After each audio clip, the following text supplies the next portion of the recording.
Anatin'ny vaovao manasongadina ny sehatry ny tanora sy ny fandraharana kosa ary ho fanampiana ireo tanora mba ahay hifidy ny asa izay mendrika azy ary dia izy sy mandritra ny roa andro etsy amin'ny kaomina n'Antananarivo renivohitra ny hetsika iray natokana ho an'ny asa sy ny fandraharana. Mitondra ny andinjiny mahakasika an'izay moa ireo tsirakotiny iray ny sy Stéphane Razafy Manjimby.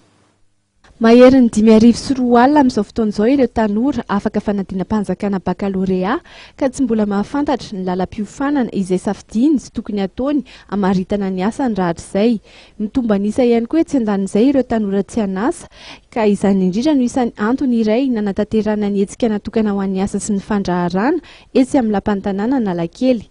Ny Kentia Event izay miara-miasa akaiky amin'ny commune Antananarivo renivohitra sy ny agence universitaire de la francophonie ary koa ny tambazotra Orange no miara-misalaha amin'ny hetsika. Tanjona ny salon de l'entrepreneuriat et de l'emploi zany mazava ho azy anampy ny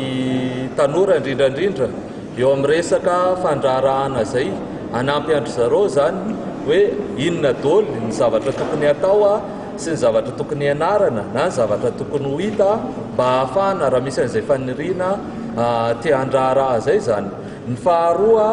dia resaka emploi moa ny resahantsika atao dia ny resaka asa zany. Inona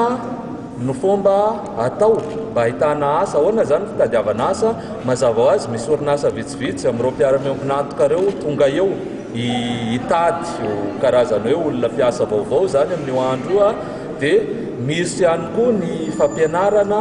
ny tanora zany amin'ny resaka fitadiavana asa hoe ahoana ny manoratra an'izany CV zany moa fiteny azy amin'ny teny baiko na hoe lettre de motivation, inona ny tokony ho ay raha andeha hanao entretien d'embauche zany ahoana ny tokony ho fihetsika na ny zavatra tokony ho manina mialoha raha hanao test na recrutement zavazavatra ohatr'izay zany. Manomboka ny 7 hatramin'ny 20 ny volana Jolay izao ny hetsika natokana ho an'ny asa sy ny fandraharana ka mandritra io fotoana io dia hisy ny trano heva isan-karazany sy ny famelabelaran-kevitra ary fiofanana sy tolotr'asa ary indrindra fifaninanana tetik'asa izay ho tanterahin'ny tanora miisa 30 ka ny telo voalohany mendrika indrindra amin'izy ireo dia azo fanampiana manokana ho an'ny tetik'asa izay nataony.